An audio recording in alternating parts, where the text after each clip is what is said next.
Hello guys, আজকে আমরা আমাদের এসে গেছি ভুট্টা খেতে। আর এই দেখুন আমার হাত থেকে প্রিয় ভাই, আর আমাদের খেতে অনেক ভুট্টা হয়েছে, তাই আমাদের জন্য খুশির কথা। এই দেখুন বেবিকর্ন, এটাকে আমরা আপনারা ভেজে খেতে পারবেন।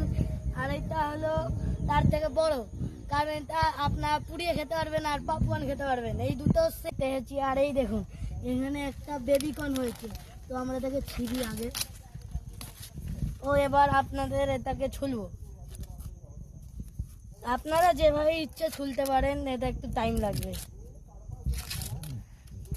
গাইস এই দেখুন ছোলার পরে আমরা এইটুকুটা বার করেছি ওটার থেকে। তো আমি এবার এখান থেকে খেয়ে দেখবো, দেখি এটা কিরকম লাগে।